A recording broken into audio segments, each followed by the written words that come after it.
capítulo 22, Cláudio Rufus.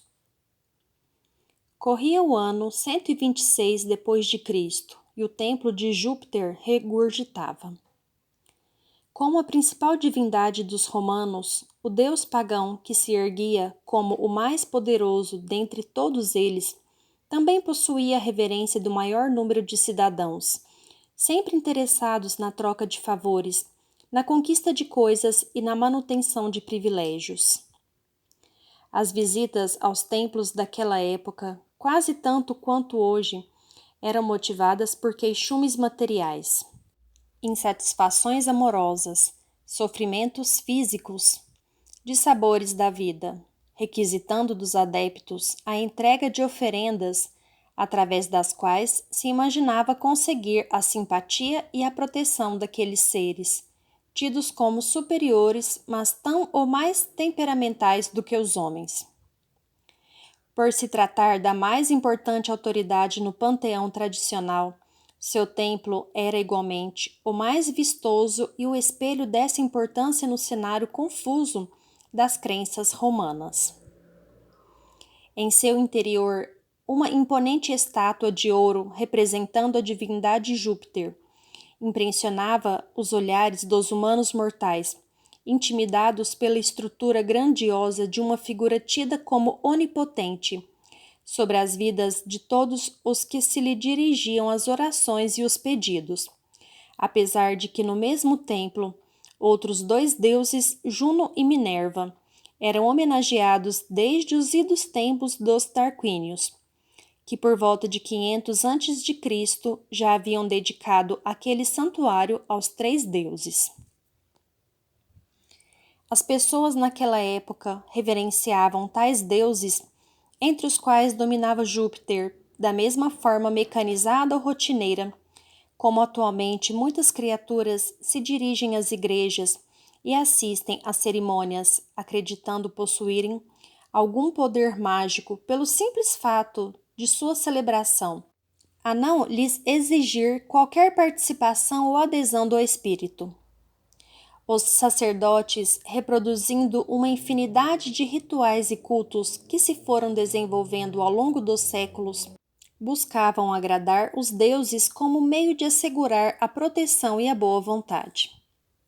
Assim, o tempo encarregou-se de fazer nascer toda uma série de rotineiras celebrações, multiplicando-se os santuários onde elas eram desenvolvidas,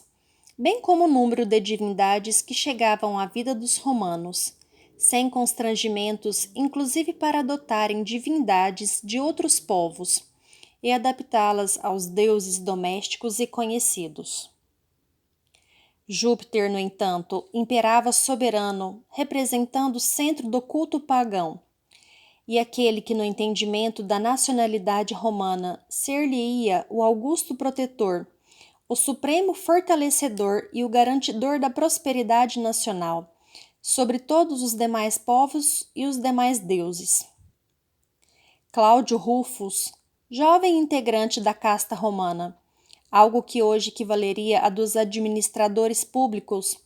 naquela Roma que se via em processo de restauração pela iniciativa do competente e sábio Adriano, penetrava o ambiente do templo faustoso com o coração oprimido. Tinha sob seu comando um vasto batalhão de homens a serviço do imperador, que, por força de suas funções governamentais, estava constantemente afastado da capital imperial, percorrendo as diversas regiões de seus domínios. Cláudio Rufus era responsável por toda a organização das reformas urbanas que Adriano havia determinado, estando, naquele momento, às voltas com o gerenciamento da construção do que ficou conhecido pela posteridade como Panteão. Sua estrutura arquitetônica era um dos desafios mais impressionantes que os engenheiros da cidade podiam enfrentar. Acostumados à construção de estradas modernas, aquedutos robustos, circos e teatros de vários tamanhos, agora lhes competia vencer um desafio pouco enfrentado até então. Tinham que edificar um novo templo de proporções diferentes daquelas até então conhecidas. Tratava-se de um edifício que, pela visão cosmopolita do imperador, deveria ser o lugar onde se congregariam todos os deuses, daí o nome Panteão, no interior do qual, em 7 reentrâncias, se acomodariam as estátuas representativas, possivelmente das divindades ligadas ao céu, como Marte, Júpiter, Vênus, Mercúrio, entre outros. Sua estrutura monumental, que se elevava a 45 metros do solo, tinha como base e ambiente principal o salão circular no qual se prestaria culto aos referidos deuses, circundado por colunas e pilares de mármore polido, que suportavam a estrutura das paredes superiores, e na altura de aproximadamente 22 metros, se unia a uma cúpula em forma de esfera à guisa de telhado. Assim, o desafio de engenharia era o de manter o teto abobadado, sem nenhum apoio, no vão imenso de um diâmetro de 45 metros. No entanto, para torná-lo ainda mais problemático, o imperador houvera determinado que uma abertura circular bem no topo da cobertura esférica deixasse passar a luz do sol, que iluminaria naturalmente o interior da construção. As proporções avantajadas e o desafio de se enfrentar à lei da gravidade, de maneira até então nunca afrontada, e vencê-la, era o duelo típico dos arrebatados romanos daqueles tempos, sempre desejosos de demonstrar a sua força e o seu poder, sua capacidade e sua técnica, superiores até então a toda civilização existente. A abóbada significaria o firmamento e a abertura por onde a luz penetrasse. Funcionaria como a representação do sol a iluminar tudo à sua volta. As divindades colocadas em seus nichos, representando os planetas conhecidos pela observação astronômica de então,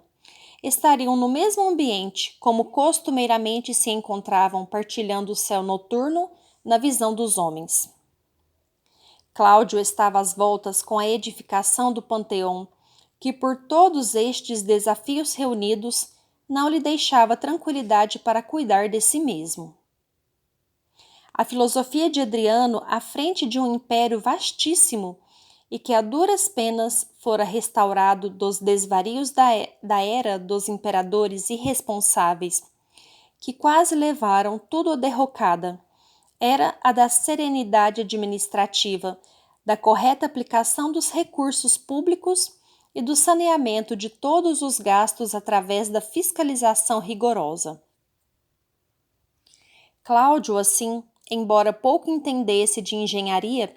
por pertencer a influente grupo político como herdeiro de uma tradição familiar importante, fora convocado por seus pares e indicado pela estrutura do governo imperial para servir a Roma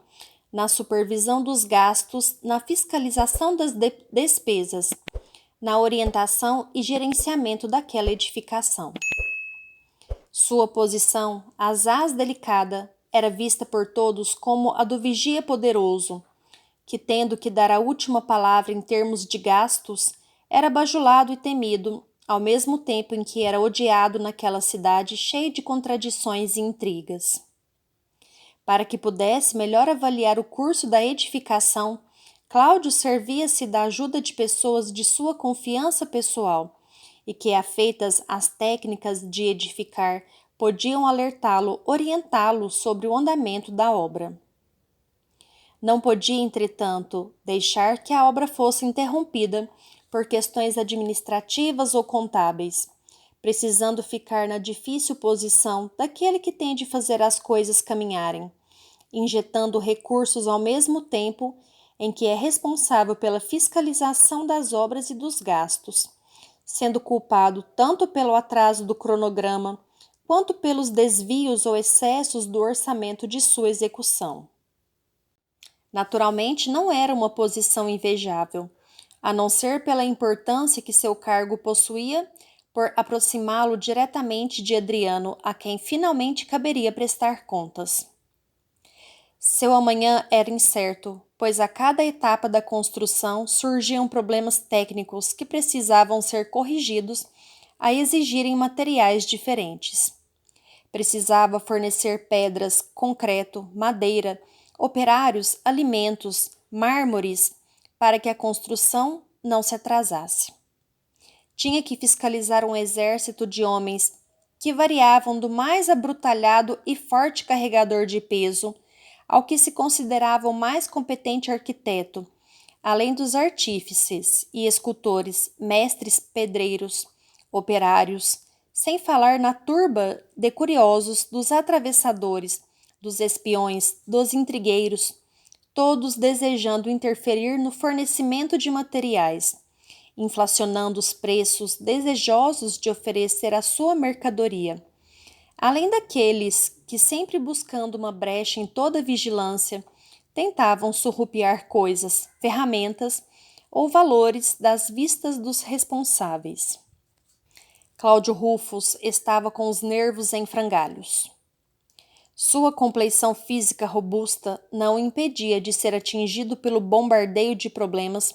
a lhe consumir as forças e produzir os desarranjos orgânicos característicos da estafa. Suas noites eram povoadas de sonhos catastróficos que se caracterizavam, ora pela chegada do imperador antes que a obra estivesse terminada, ora pela queda da grande rotunda superior numa tragédia tão grande quanto a chegada inoportuna de Adriano. Sem condições de reclamar do trabalho para ninguém, o jovem Cláudio nem parecia aquele cuja idade, na faixa dos 38, aconselhava a necessidade de constituir família e ter filhos. Encontrava-se sozinho, sem pretendentes ou compromissos, pois, apesar de suas responsabilidades administrativas, sua vida emocional era mais instável do que o grande domo que se tentava equilibrar sobre aquelas paredes verticais do Panteão. Como rapaz do seu tempo, Cláudio se permitia envolver em todo tipo de aventuras físicas, como forma de dar vazão aos impulsos emocionais, na consideração de que aos homens era permitido tudo realizar, estando as mulheres a seus serviços para serem usadas segundo as necessidades ou desejos masculinos. Por isso, apesar de não conseguir encontrar felicidade em nenhuma dessas aventuras carnais, tão comuns tanto naquela quanto na época de hoje, Cláudio se atirava ao trabalho como forma de ocupar seu tempo e preencher sua necessidade de reconhecimento, tentando fazer o melhor e apresentar a obra dentro da previsão originária, aos olhos admirados de um Adriano embevecido com o sucesso e a beleza da construção. Por isso, satisfazia-se com os encontros superficiais com mulheres sem realce, criaturas que perambulavam por aquela Roma desumana, à cata de qualquer coisa que lhes garantisse a sobrevivência por mais um dia. Por si mesmo, não desejava compromissos familiares, ainda que visse nisso o destino de todo o romano de sua estirpe, o que ia deixando para mais tarde, desculpando-se com a realização de seus sonhos em primeiro lugar. Família representaria entraves, preocupações, limitações ao seu desejo de progredir e realizar. Continuaria com a sua tarefa e, quando os deuses o desejassem, arrumaria uma romana de boa tradição e se casaria para que ela lhe servisse de fábrica de filhos, que lhe perpetuassem o nome e lhe garantissem, na tradição religiosa de seu tempo, o amparo e a proteção para sua alma depois da morte. As dores e as preocupações mentais, no entanto, eram as cruéis companheiras de todos os dias, disputando entre si as atenções daquele que se perdia entre os números e contas, relatórios e despesas, pedidos e exigências. Só mesmo Júpiter poderia ajudá-lo. E se não era um indivíduo afeito a tais ligações profundas, na religião que nasce do coração, era um daqueles homens que faziam da religião o jargão comum das práticas exteriores, comparecendo ao templo de Júpiter Capitolino, como quem vai a uma repartição levar um ofício e pagar por seu protocolo junto à autoridade a que se destina. Era assim que a maioria dos romanos se relacionava com os deuses. Pagavam, ofereciam e esperavam seus favores, sem compreenderem a essência nem a profundidade da relação entre os homens e as forças superiores que os mantêm vivos. Cláudio Rufus buscava o ritual formal para solicitar o apoio do mais poderoso dos deuses para o trabalho hercúleo que somente o mais capacitado dentre todos poderia levar a efeito. Precisava que tudo desse certo e que sua saúde fosse preservada, a fim de que as suas tarefas chegassem a bom termo. Com a mente cheia de pedidos, penetrou no recinto do templo suntuoso e mais uma vez espantou-se com o olhar coruscante daquele Júpiter intimidador, que se punha diante dele em um trono talhado por mãos habilidosas, como a conferir-lhe o poder sobre todos os seres vivos.